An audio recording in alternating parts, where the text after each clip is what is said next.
1881 সাল থেকে 2025 প্রায় 144 বছর পর সাক্ষী থাকলাম আমি, সাথে 45 কোটি মানুষ। হ্যাঁ, আমি কথা বলছি কুম্ভের নয়, মহাকুম্ভের।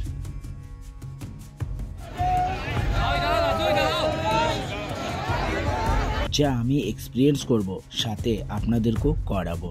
কারণ এরপর মহাকুম্ভ অনুষ্ঠিত হবে 2169 সালে। তার জন্য হয়তো আমরা কেউ আর এই পৃথিবীতে থাকবো না। তাই এই ভিডিওটা তাদের জন্য যারা কি মহাকুম্ভ আমার সাথে এক্সপিরিয়েন্স করতে চায়।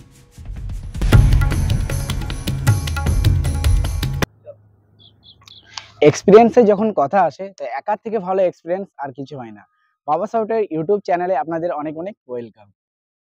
144 বছর পর যে এই পূর্ণ মহাকুম্ভ হচ্ছে, এটা কিন্তু একটা বিশাল সৌভাগ্য যে এই জেনারেশনে আমরা দেখতে পেলাম বা দেখতে পাচ্ছি, আর আপনাদেরকেও দেখাচ্ছি। এবার 144 বছর পর ফির কিন্তু হবে মহাকুম্ভ, পূর্ণ কুম্ভ যেটা বলে।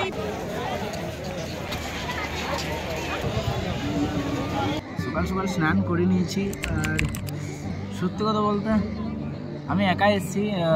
একা আমি কিন্তু খুব ভালোভাবে অনুভব করলাম, মানে মহাকুম্ভ সত্যি আমার কিন্তু অসাধারণ লাগে।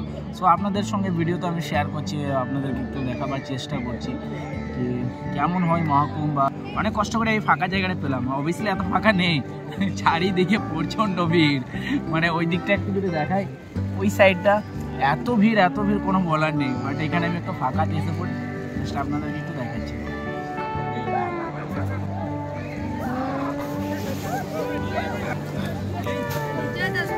জায়গাটা দেখতে দেখতে ভিড় হয়ে গেল প্রচন্ড। একটু আগে ফাঁকা ছিল, দেখুন কেমন ভিড় হচ্ছে, বুঝতে পারছেন? এখনই ফাঁকা ছিল, অনেক কষ্ট করে ফাঁকা জায়গাটা খুঁজে পেলাম শুধু ভিডিও শুট করার জন্য, যাতে আপনাদের সঙ্গে একটু কথা বলতে পারি।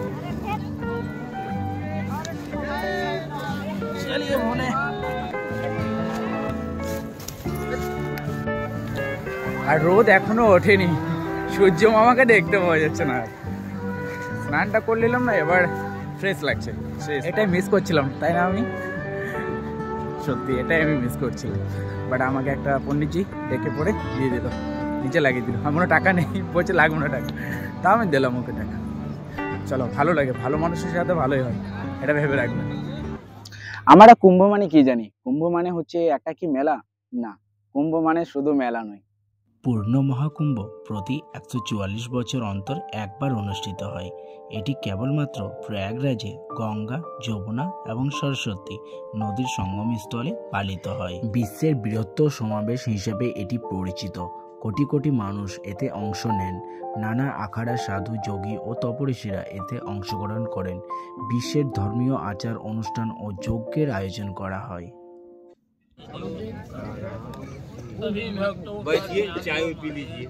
এগুলা যে দেখালাম এখনই, এগুলো সব হচ্ছে যারা সাধু, মহাসাধু যারা রয়েছে তাদের আশ্রম। ভেতরে অনেক সাধু মহর্ষি যারা রয়েছেন ভেতরে। আমার তো যাওয়ার সাহসই হচ্ছে না সামনে। রিসেন্টলি ভিডিও দেখলাম, ছেড়েছিল, ভাইরাল হয়েছিল। একটা ব্লগার একটা সাধুকে কি জিজ্ঞাসা করছিল, হ্যাঁ কি জানি রেগে গেছে, চিমটা দিয়ে মারলো ওকে। সে ভয়ে আমি কোথাও ক্যামেরা আর করছি না। ভাই কি দরকার আমার চিমটা খাওয়ার নেই, কি জানি কোন সাধু বাবা রেগে যাবে, মাথায় দিয়ে দিয়ে তো ব্যাস, হরে কৃষ্ণ। চলো ঘুরি, ভালো মজা লাগছে ঘুরতে গেলে। সারাদিন পায়ে হেঁটেই ঘুরতে হবে, পুরো দিনটাই পায়ে হেঁটে ঘুরতে হবে, কোনো গাড়ির কোনো ব্যবস্থা নেই। তো কুম্ভ মেলা যদি আসছো তো পা একদম স্ট্রং রাখো, তাহলে কুম্ভ মেলা ঘুরতে পারো। তাছাড়া মহাকুম্ভ প্রতি 12 বছরে একবার অনুষ্ঠিত হয়। তবে 3 বছর অন্তর অন্তর অর্ধকুম্ভ এবং 6 বছর অন্তর পূর্ণকুম্ভ মেলা পালিত হয়, যা ভারতের 4টি পবিত্র স্থানে পালিত হয়: প্রয়াগরাজ, হরিদ্বার, উজ্জয়ন এবং নাসিক। তো এখানে এসে একটা ভাইয়ের সাথে দেখে, ভাই আমাকে আমাকে ফটো তুলে দিল। ভাই সাফ সাফাইয়ের কাজ করছে, খুবই ভালো কাজ করছে। क्या नाम है भैया आपका? अच्छा, कैसा लग रहा है? बोलिए। आप यहीं के हैं? फतेहपुर के रहने वाले, यहाँ पर आए काम। अच्छा चलिए, देखिए एक सेवा कर रहे हैं हमारे भैया, बहुत ही अच्छा लग रहा है, भैया से मिलकर हमको भी बहुत अच्छा लगा। चलिए भैया, हर हर महादेव। আমি র্যান্ডম কোনো মানুষের সাথে মিশবো এবং কথা বলবো, আপনাদের সঙ্গে অনেক জিনিস আমি শেয়ার করতে পারিনি। যেখানে আমি ছিলাম, স্টে করেছিলাম, সেখানে আমার খুব ভালো ভালো বন্ধু হয়েছে। সিনিয়র সিটিজেনে কিছু কাকা ছিল আমার ডান সাইডে, 4 জন, ওরা 4 জন 5 জন এত এনজয় করছিল, মানে আমার বাবা কাকাদের বয়সে, দারুণ কিন্তু ওরা। আর ওনারা এত ভালো, সকাল সকাল ওনাদের কাছে আমি ব্রেকফাস্ট করেছি, ওনারাই আমাকে খাইয়েছে। দেন আমার লেফট সাইডে তেলেঙ্গানা থেকে কিছু ফ্রেন্ডস এসেছিলো, মানে বাইরে থেকে, ওরা আমার বন্ধু হয়ে গেল। হ্যাঁ, এটা আবার কি? হ্যাঁ, সত্যি জানি না এরা কে, বাট এরা যদি ভিডিওটা দেখে থাকো ভাই কমেন্ট করে জানাও কি করছিল তোমরা। ফাইনালি আমি চেপে গেলাম সে ফ্যান্টম ব্রিজের উপরে। হ্যাঁ, ফ্যান্টম ব্রিজের উপরে এখন আমি চেপেছি। এটা হচ্ছে 28 নম্বর ব্রিজ। এই ব্রিজ দিয়ে আপনারা যদি সঙ্গম দেখতে চান তো এই ব্রিজ আপনাদেরকে ব্যবহার করতে হবে। এই 28 নম্বর ব্রিজ দিয়ে আপনারা ওই পারে যেতে পারবেন এবং 27 নম্বর দিয়ে আপনাদেরকে রিটার্ন আসতে হবে। সেই জিনিসটা মাথায় রাখবেন, মানে এই ব্রিজ দিয়ে যে গেলেন, এই ব্রিজ দিয়ে আবার রিটার্ন করতে হবে তার কোনো মানে নেই, মানে তার কোনো আমাকে হবেই না, মানে আসতে দেবে না, আপনাদেরকে 27 নম্বর দিয়ে রিটার্ন করতেই হবে। পুরাণের অনুযায়ী সমুদ্র মন্থনের সময় দেবতা ও অসুররা অমৃত কুম্ভ নিয়ে লড়াই করেছিলেন। সেই সময় কুম্ভ থেকে কিছু অমৃত ফোঁটা 4টি স্থানে পড়েছিল। সে কারণে এই স্থানগুলোতে কুম্ভ মেলার আয়োজন করা হয়। আর আমরা যেটা দেখছি সেটা 144 বছর পর অনুষ্ঠিত হয় মহাপূর্ণ কুম্ভ। এটি একবার মাত্র এক জীবনে দেখাই সম্ভব।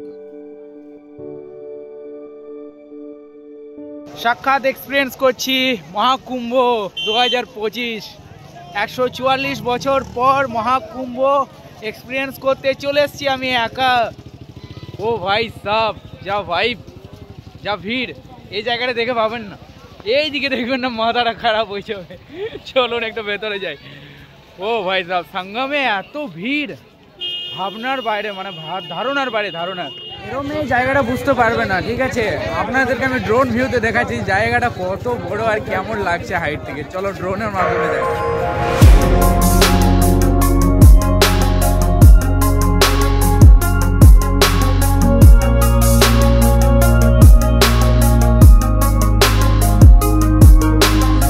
সকাল সকাল চা আর গঙ্গার ভিউ, কপালে জুটলো এটাই। একটা ইনসিডেন্ট আমার সাথে ঘটলো, সেটা হচ্ছে যে অনেক জায়গায় ফ্রি খাবার দিচ্ছে, ফ্রি অফ কস্ট।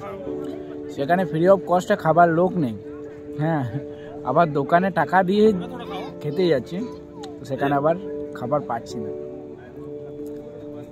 শিকার আছে বস, এটার মধ্যে অনেক কিছু শিকার আছে, ফ্রি খাচ্ছে না।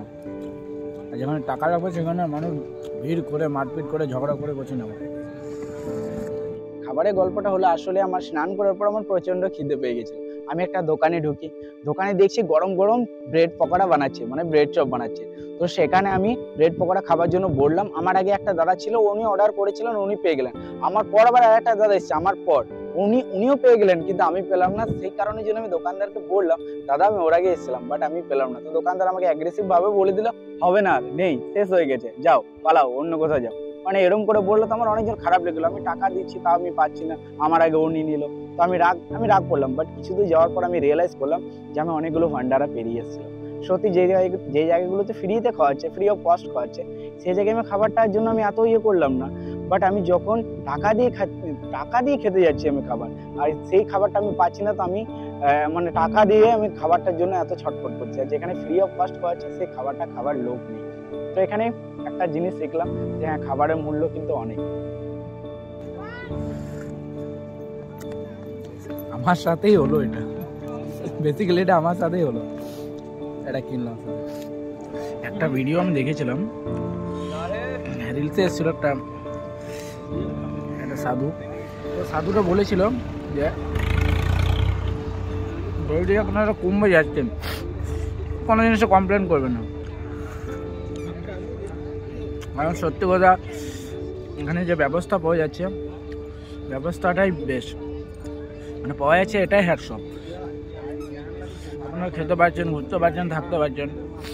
এবার এখানে 40 কোটি মানুষ আসছে, 40 কোটি মানুষকে অ্যাডজাস্ট করা যায়, তাও 40 কোটি মানুষকে অ্যাডজাস্টমেন্ট করছে, সবাইকে সঠিক টাইমে খাবার পৌঁছাচ্ছে, সবাইকে সঠিক টাইমে নিজের ডেস্টিনিতে পৌঁছাচ্ছে।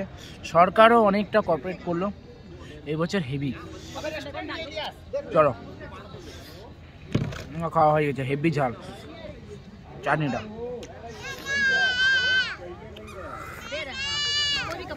এই দেখুন এতক্ষণে আমার বুদ্ধি খুললো, এখানে ভান্ডারা খাওয়াচ্ছে, আর ভান্ডারাতে আমি নিলাম আশ্রম থেকে সঙ্গম যাওয়ার আগে।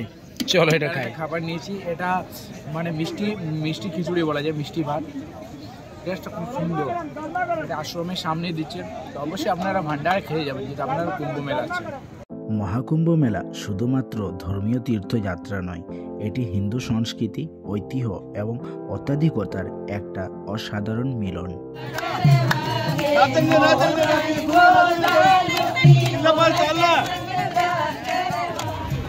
এরকম ভিড় আমার লাইফে ফার্স্ট দেখা কোনো একটা জায়গায়।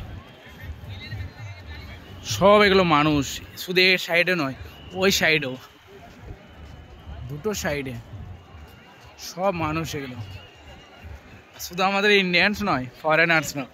দেখো এখানে একটা ম্যাডাম ফরেনার্স বসে আছে মাটিতে। That's it, this is my India. আগে যেরকম সবাই বলতো যে কুম্ভের মেলায় হারিয়ে যায় অনেকে, অনেক বড় মেলা হারিয়ে যায়, সিরিয়াসলি মেলাটা খুব বড়, সেটা কোনো সন্দেহ নেই। বাট এখানে আগে হয়তো এত ভালো ব্যবস্থা ছিল না, এখন ব্যবস্থা খুবই ভালো। প্রতিটা জায়গাকে সেক্টর হিসাবে ভাগ করে দিয়েছে। তাছাড়া এখানে এনি টাইম মানে সব জায়গাতেই আপনারা হেল্প ডেস্ক পেয়ে যাচ্ছেন পুলিশের। তাছাড়া এআই ক্যামেরা ইউজ করা হচ্ছে, এখানে ক্যামেরা তো থাকছে, এআই ক্যামেরা থাকছে। তাছাড়া মানে যোগাযোগের ব্যবস্থাটাও মানে বলা যায় খুবই দারুণ, কারণ প্রতিটা জায়গায় টোটাল 30টা ফ্যান্টম পুল বানানো হয়েছে মানুষের জন্য, যারা এপার থেকে ওই পার সহজে যাওয়া আসা করতে পারবে। সো একটু তো পায়ে আপনাদেরকে হাঁটতে হবে। আর যদি এর মাঝে যারা বলছে যে গাড়ি চলতে দিচ্ছে না, এর মাঝে যারা গাড়ি চালিয়ে দেয় না বস, তাহলে তো এই ভিড়টাকে কন্ট্রোল করা আরও প্রবলেম হয়ে যাবে। মানে যদি ভাই এখন কন্ট্রোলে কি একদম ওয়েল কন্ট্রোল, দারুণভাবে কন্ট্রোল করছে ভিড়টাকে। চলো আমি এবার রিটার্ন যাবার ব্যবস্থা নিচ্ছি। এপার দিয়ে ওদিক দিয়ে হেঁটে এলাম, মোটামুটি 15 কিলোমিটার তো হয়ে যাবে, 15 থেকে 16 কিলোমিটার पैदल আমি কন্টিনিউ চলছি পায়ে হেঁটে। এখন আমি দেখি রিটার্ন যেতে আবার কত কিলোমিটার চলতে হয়। ভিড় ভিড় ভিড়, এই হচ্ছে ভিড়। এটাই তো কুম্ভ মেলা, সঙ্গমের এই হচ্ছে ভিড়। কুম্ভ মেলার ভিড় দেখলে না তো দেখলে কি, দেখুন ভিড়, সব এগুলো স্নান করতে, স্নান করার জন্য ভিড় ঘাটে।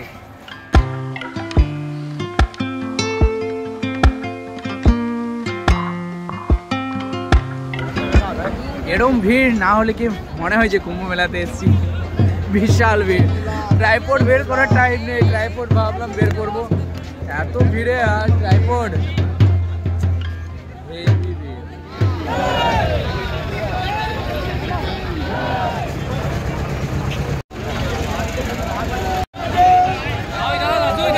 মানে কুম্ভ মেলাতে যত ঋষি, মহাঋষি, সপ্তঋষি এবং সাধু বাবারা যত আছে, নাগা সাধু, সবাইকে এই কুম্ভ মেলাতে দেখতে পাওয়া যায়।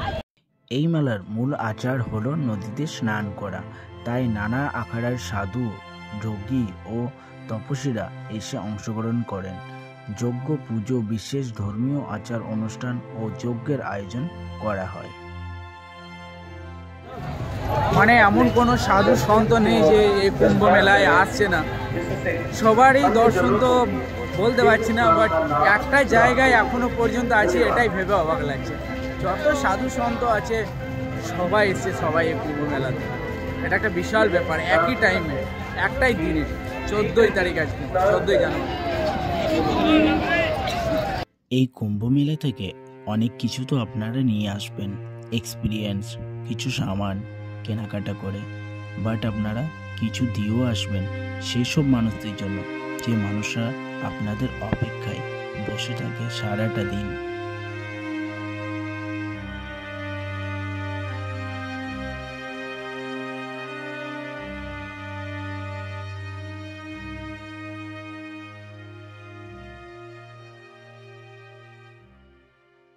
দুপুরবেলায় আমি যখন স্নান করে গেলাম, আমি ডরমেট্রি নিয়ে নিয়েছি। ডরমেট্রি নিয়ে ওইখানে আমার ব্যাগটা রেখে দিয়েছি। এখন আমি যাচ্ছি আবার সঙ্গম ঘাটের দিকে।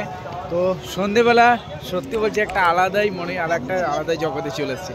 চলুন আপনাদেরকে দেখাই, দেখুন ভিউ, দেখুন ভিউ।